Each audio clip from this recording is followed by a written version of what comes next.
जैसे कि पहले से ही उम्मीद थी, राष्ट्रपति व्लादिमीर पुतिन ने रूस में एक तरफा और रिकॉर्ड तोड़ जीत अब हासिल की है।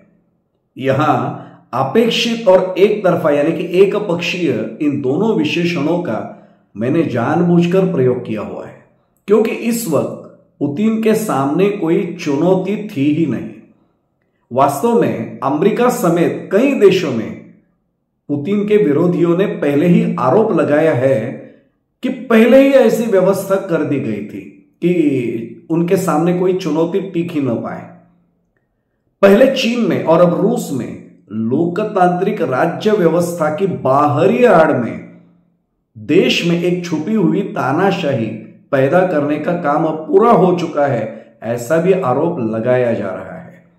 एक बार सत्ता में आने के बाद अधिकांश राजनीतिक नेता सत्ता की बागडोर हमेशा अपने ही हाथ में रखना चाहते हैं और इसके लिए ऐसे महत्वाकांक्षी नेता कुछ न कुछ तिकड़म करते ही रहते हैं। यह बात अब सर्वमान्य मानी जा रही है।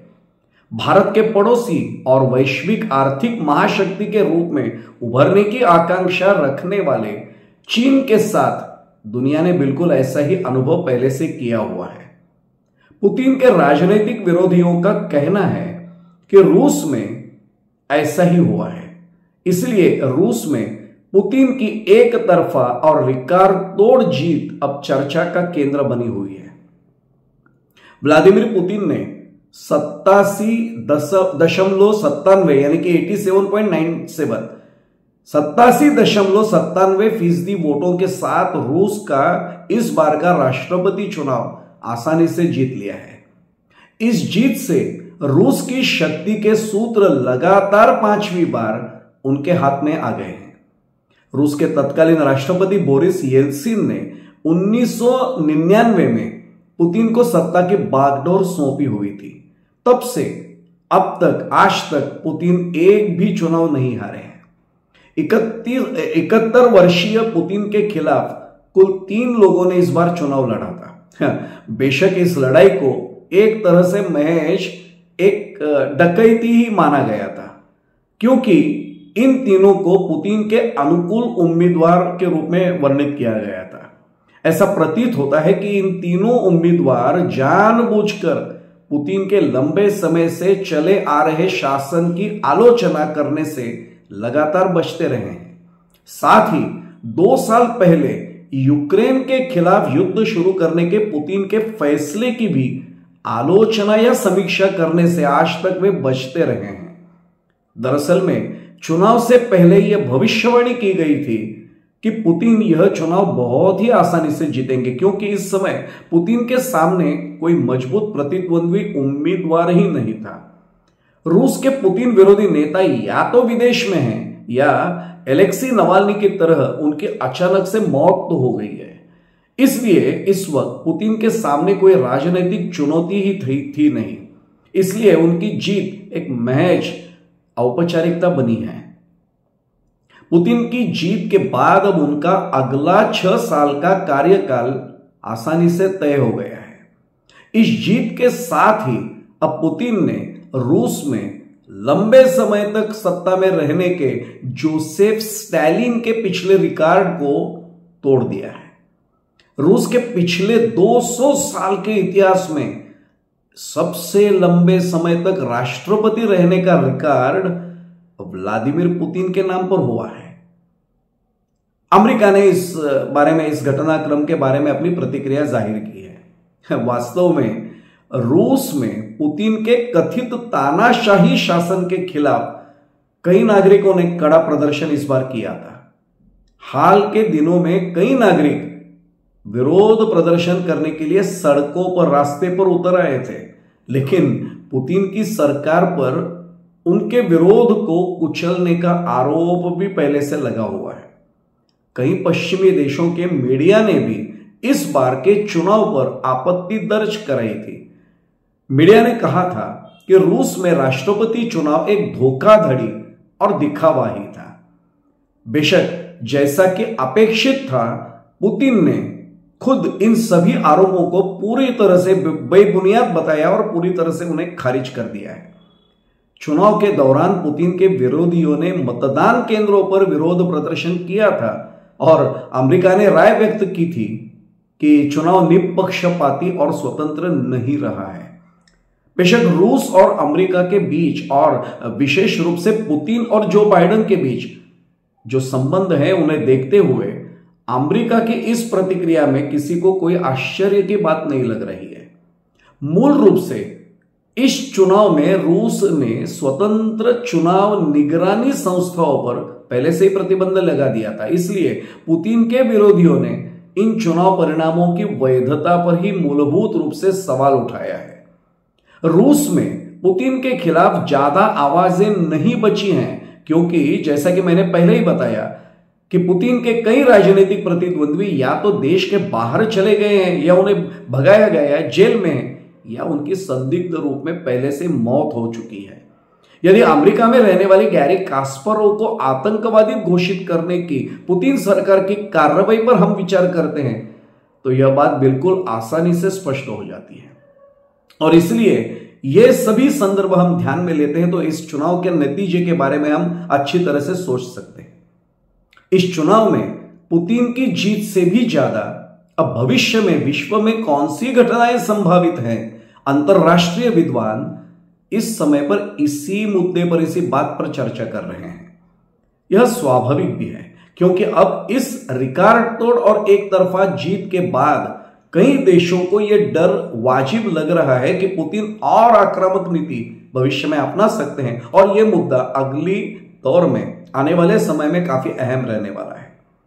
रूस के राष्ट्रपति पद के लिए हुए इस चुनाव के नतीजों की घोषणा के बाद पुतिन की ओर से मीडिया को दी गई पहली प्रतिक्रिया इस संबंध में एक चरम संकेतक मानी जा रही है। पुतिन ने सीधे तौर पर तीसरे विश्व युद्ध की चेतावनी दी है, इसलिए रूस यूक्रेन युद्ध के जल्द खत्म होने की संभावना अब क्षीण मानी जा रही है, दुर्बल मानी जा रही है, ना के बराबर है।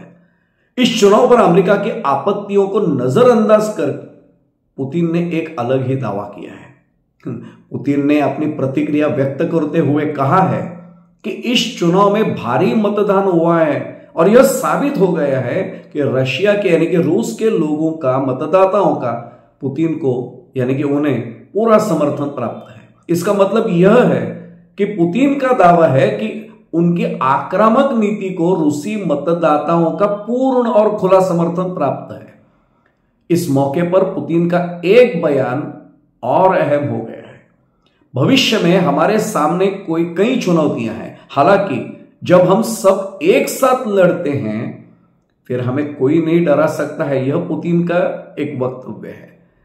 उन्होंने कहा है कि ऐसे लोग पहले भी असफल रहे हैं और भविष्य में भी असफल होते रहेंगे जिन्होंने उनकी नीतियों का विरोध किया था। यह सिर्फ यूक्रेन और अमेरिका को ही नहीं बल्कि यह उनकी ओर से नाटो संगठन के सभी सदस्य देशों को दी गई एक तरह की चेतावनी मानी जा रही है। रूस और नाटो के बीच सीधे संभावित संघर्ष का निहितार्थ पुतिन ने कहा है कि दुनिया अब तीसरे विश्व युद्ध से सिर्फ 2 कदम दूर है। यह कहते हुए कि रूस नाटो से सीधे टकराव के लिए अब तैयार है, उन्होंने चेतावनी दी है कि अब तीसरा विश्व युद्ध छिड़ सकता है। एक अर्थ में यह एक बहुत बड़ी अंतर्निहित चेतावनी रूस द्वारा यानी कि पुतिन के द्वारा पूरे विश्व को दी गई है, ऐसा भी अब माना जाता है। दरअसल में साम्यवाद और लोकतंत्र के बीच वास्तव में क्या संबंध है, इस निदान को पूर्व सोवियत संघ और अब रूस जो उसका एक प्रमुख घटक है, इसके साथ साथ विस्तारवादी चीन द्वारा लगातार दुनिया के सामने अब तक प्रदर्शित किया गया है। चीन और रूस दोनों ने लोकतांत्रिक राजनीति अपनाने का दिखावा तो किया है, लेकिन वास्तव में तानाशाही राजनीति को लागू करते हुए चुनाव कराने के ड्रामे के फॉर्मूले को अब तक अपनाया है। इसलिए इन दोनों देशों में तथाकथित प्रारूप के चुनाव होते हैं। हालांकि हकीकत में खुलेआम लोकतंत्र का गला घोटा जा रहा है, ये बात तो सभी जानते हैं, पूरे विश्व ये बात को जानता है, इस बात को जानता है। इस बार रूस में हुए चुनाव यही संकेत तो दे रहे हैं। करीब 3 साल पहले पुतिन ने संविधान में एक संशोधन किया था। इसके लिए देश में उस समय जनमत संग्रह भी यानी कि रेफरेंडम भी कराया गया था। पुतिन ने साल 2000 से 2008 तक 2 बार राष्ट्रपति के रूप में कार्य किया था, गद्दी संभाली थी, अधिकार पद संभाला था। इसके बाद उन्होंने राष्ट्रपति पद की जिम्मेदारी अपने करीबी दिमित्री मेदवेदेव को दी थी। उस समय वे स्वयं प्रधानमंत्री बने थे, यह भी उनकी एक योजना थी। इसके बाद पुतिन के अनुरोध पर मेदवेदेव ने इस्तीफा दे दिया था प्रधानमंत्री पद से। इसके बाद पुतिन ने कम राजनीतिक अनुभव वाले मिशुस्तिन को प्रधानमंत्री बनाया था। पुतिन ने कई रणनीतियां बनाकर यह सुनिश्चित कर दिया था कि रूस की शक्ति के सभी स्रोत लगातार उनके ही हाथ में कायम रहेंगे। रूस की स्थिरता के लिए मौजूदा घरेलू और बाहरी चुनौतियों को देखते हुए कम से कम फिलहाल तो सर्वोच्च पद पर बैठे हुए व्यक्ति को बदलना संभव नहीं होगा। उन्होंने इस तरह की टिप्पणी करते हुए यह प्रस्ताव पेश किया था और इसे मंजूरी भी दे दी गई थी। उन्होंने इसी संविधान संशोधन को जनता की अदालत में रेफरेंडम के रूप में मंजूरी दिलाने की आवश्यकता जताई थी और इसीलिए रूस के मतदाताओं ने भी तथाकथित जनमत संग्रह के माध्यम से इस संविधान संशोधन को बाकायदा मंजूरी भी दे दी थी। ठीक वैसा ही अब इस चुनाव में हुआ है। तो अब पुतिन का रास्ता पूरी तरह से साफ हो गया है। पुतिन की उपलब्धि का जो ग्राफ है वो देखने लायक है। पुतिन पर अधिनायकवाद का आरोप लगाया गया है, फिर भी उनकी अब तक की समग्र यात्रा बिल्कुल आश्चर्य से कम नहीं है। 7 अक्टूबर 1952 में लेनिनग्राद यानी कि सेंट पीटर्सबर्ग में जन्मे हुए पुतिन का बचपन बेहद गरीबी में बीता हुआ था। बचपन में उन्हें चूहे पकड़ने का काम भी करना पड़ा था। यह आश्चर्यकारक बात लग सकती है, लेकिन यह एक सच्चाई है। उन्होंने खुद एक बार यह सब जानकारी दी थी। उनके दादा स्टालिन के रसोइये थे, यानी कि बावर्ची थे। पुतिन के पिता स्पिरिडोनोविच सेना में कार्यरत थे।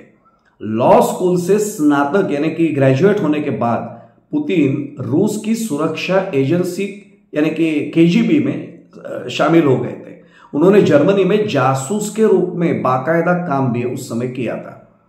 1990 के दशक में वह सेंट पीटर्सबर्ग के तत्कालीन मेयर और कानून विषय के प्रोफेसर एंटनी सोबचक के संपर्क में आए थे और इसी वजह से उनकी जिंदगी में एक अलग सा मोड़ आया हुआ था। यह देखने लायक बात है।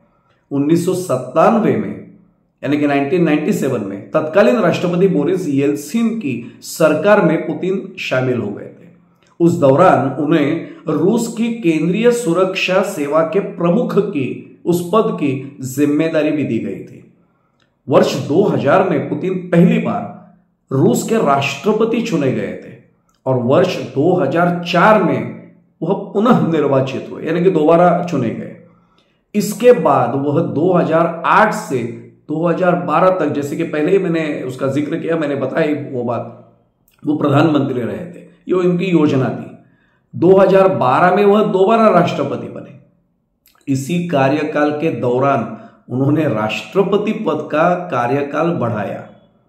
सत्ता के लिए पुतिन जो भी कुछ करते हैं इसका यह एक सटीक उदाहरण माना जाता है। हालांकि पुतिन इस बात का बिल्कुल ख्याल अब तक रखे हुए हैं कि इन सभी कार्रवाइयों का असर आम नागरिकों पर बिल्कुल न पड़े। कम से कम वे मतदाताओं में और या मतदाताओं के बीच ऐसी धारणा बनाने में अब तक बिल्कुल सफल रहे हैं। अब तक के जो चुनाव हुए हैं उसमें साबित हुआ है कि इस बात से कोई इनकार नहीं कर सकता है कि मतदाताओं को उन्होंने बिल्कुल अच्छी तरह से प्रभावित किया है। रूस यूक्रेन युद्ध के कारण अमेरिका समेत कई यूरोपीय देशों ने रूस पर आर्थिक प्रतिबंध लगा दिए हैं, लेकिन इसके बावजूद पुतिन रूसी अर्थव्यवस्था को इन प्रतिबंधों से अच्छी तरह से सुरक्षित रखने में भी कामयाब हो चुके हैं। भारत के साथ अच्छे संबंध बनाए रखते हुए भारत को रियायती दरों पर खनिज तेल उपलब्ध कराने का पुतिन का फैसला इसी लिहाज से काफी अहम माना जाता है। इसके विपरीत, बिल्कुल विपरीत, यूक्रेन का समर्थन करने वाली अमेरिकी अर्थव्यवस्था को चुनौतियों का सामना करना पड़ रहा है। रूस और भारत पुराने दोस्त हैं। अब तक रूस ने कई बार मुश्किल वक्त में भी दुनिया के विरोध के बावजूद भारत का साथ दिया है। पुतिन कैसे काम करते हैं उससे भी कहीं अधिक भारत को रूस से सक्रिय सहयोग मिलता रहेगा, भविष्य में भी मिलता रहेगा। यह बात तो भारत के लिए अधिक महत्वपूर्ण है। पुतिन की सफलता यह भारत के लिए एक निश्चित ही महत्वपूर्ण संदेश है। यह कहना बिल्कुल ही अनुचित नहीं होगा। बाकी जैसा कि अभी मैंने कहा कि पुतिन किस तरह की कार्य पद्धति को, कार्यशैली को अपनाते हैं, वो चर्चा का विषय हो सकता है, लेकिन भविष्य में अब भारत के साथ रूस के अधिक अच्छे संबंध, बेहतर संबंध कायम रहेंगे, इसके बारे में तो किसी के मन में अभी कोई आशंका नहीं है। और कम से कम ये भारत के लिए एक अच्छा संदेश माना जा सकता है, यह हम बिल्कुल कह सकते हैं।